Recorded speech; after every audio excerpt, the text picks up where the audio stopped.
घटना आहे. आल्याच्या नंतर छोटे छोटे या 12 वर्षीय मुलं होते, एक मुलगा आणि मुलगी. पतीच्या त्रासामुळे ती आमच्या गावात आली आणि तिला दिलं होतं भरपूर असं राजस्थानला दिली. आणि तो दारू घेत होता, खूप मारझोड करायचा.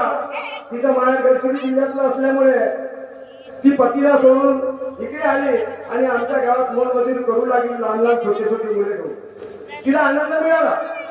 परंतु चांगल्या थोडे मोठे झाल्याच्या नंतर काही लोकांना भासलं नाही.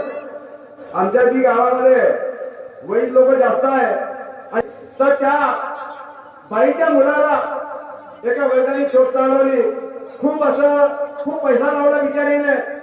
पती नव्हता आला, म्हणजे काय करावं काही समजत नाही. इकडे तिकडे नेऊन सगळ्यांनी त्या दोन्ही पिढ्याला जगवलं. आणि जगवल्याच्या नंतर काही दुःखामुळे जे ब्रह्मसाहेब आहे त्यांच्याकडे शेतावर काम करण्यासाठी ती बाई गेली. आणि त्या मार्गदर्शिका बकुबाई ब्रह्मे यांच्या मार्गदर्शनातून तिला बरं वाटलं. म्हणते ना, एखादी सुंदर असं मार्गदर्शन दुःखी मानवाला जर मिळालं तर त्याच्यापासून तो सुखी होते. हेच महान त्यागी बाबा बिंदूची शिकवण आहे. तर मिळाल्याच्या नंतर त्या बाईने त्या मार्गदर्शकच्या घरी जाऊन सगळ्यांनी तीर्थ घेतलं. तिला समाधान मिळालं. त्याच्यानंतर तिचे पती वापस आले. माझी कविता म्हणून ती आता मागं पुढे घरी आवाज झाला तिथं आली होती ती बाई. आणि सर्वांनी त्या बाईने रडून सोडलं. दोन्ही वेळ आलो आणि त्याच्या ताकाती बघायला. आणि आल्याच्या नंतर त्या बाईचा पती कविता करत आला. आल्याच्या नंतर खूप असं मारलं गावाला चालवले. मी गावाला येत नाही, मी मरून जाईल. मी इथं सुखी झालो, मला माझे मायबाप मिळाले मार्गात नसताना, मी आता सुखी आहो. परंतु त्या बाईवर दारू पेत होता तरी पण तो प्रेम करत होता ना, आजही प्रेम करत आहे. परंतु त्याचं मन धरवलं नाही आणि थोडी इथं राहू लागली. राहता त्यांनी एका माळी समाजाची मेंबरची जागा घेतली. 18,000 झोपडं बांधलं, राहू लागले. तिला अनुभव झाला का आपला मुलगा दुरुस्त झाला, आपल्यावर वैदानी हात केला बा म्हणून मार्गात आले. तो म्हणे मार्गात मी येत नाही, कारण तो हिंदी बोलत होता. मार्गात येत नाही म्हणे. पण 4 दिवसाने राहू ती मार्गाची आस केली आणि ती मार्गात आली. परिवार सुखी झाला. प्रत्येक ठिकाणी आमच्या भजन मंडळात असो किंवा सेवक संमेलन असो किंवा चर्चा बैठक कोण्या गावले, जसं आता आम्ही या ठिकाणी आलो. आता तरी आली असती तर काय झालं, संसार सुखाचा चालत असताना त्याला तिच्या मुलीचं लग्न झालं. त्या मुलीला चिमुरला दिली. आतापर्यंत त्या मुलाला उमरेडमध्ये टाटा कंपनीमध्ये ड्युटीला येत होता. त्यात आतापर्यंत आता 30,000 रुपये त्याचा पगार चाललेला होता. मी काही वेळा म्हणलं त्या बाईला, त्यांना म्हणलं, मी म्हणलं साहेब, म्हणलं तुमची पत्नी वेळोवेळी भगवत कार्याला येते, सुंदर असा अनुभव देते, मार्गदर्शन देते. त्या बाईचं मार्गदर्शन सुंदर आहे असं. तर आता काय झालं, मी काही वेळा म्हणलं, बाई म्हणलं सर्व तुम्ही बरोबर आहे, परंतु तुमचा मुलगा कधी चर्चा बैठकीमध्ये बसत नाही, कधी हवन गेल्यावर बरोबर येत नाही. तुमच्या घरी भजन राहिले तर हा झोपतो.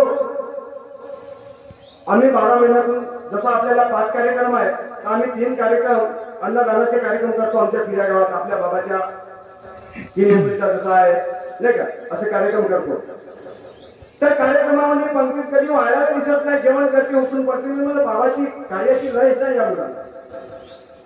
एक चमत्कार दाखवला होता का महान त्यांनी बाबा झुंजोजींनी का सुतरणबा म्हणून पहाटे त्याने गाडी काढली विनंती न करता आणि बटा खानामध्ये गेला.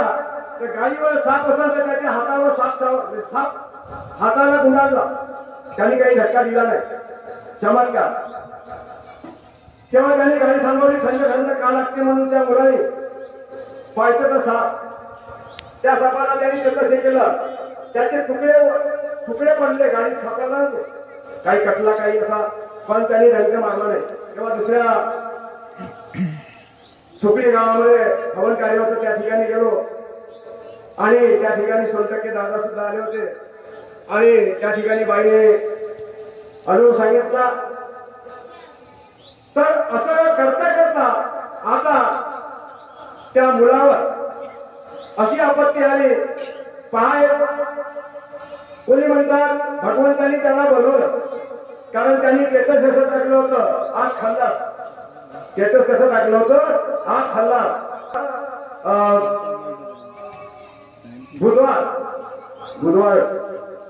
बुधवारी 6:30 वाजता त्यांना त्या मुलाला सुट्टी झाली या कंपनीतून आणि कंपनीतून सुट्टी झाल्याच्या नंतर मला वाटते तो 10 मिनिटात आला त्या जागाच्या कांदरवर किंवा 5 मिनिटात आला किंवा 15 मिनिटात आला तर माहित नाही. 100च्या वरची स्पीड असेल त्याची. फुल रेस उमरेजची घटना, उमरेज जागा मांगरूळ सरकारच्या समोर त्यांनी हार्वेस्टर जे होतं ते उभं होतं आणि त्यांना धडक दिली आणि जागेवर तो मुलगा ठार झाला.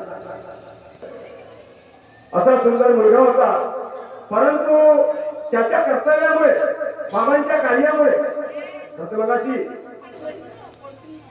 बाईने सांगितलं का परिवार घरी नसताना कोणीतरी लहानच्या मुलाची बाळ घातली. अशा काही आपण चुक्या करून बसतो. म्हणून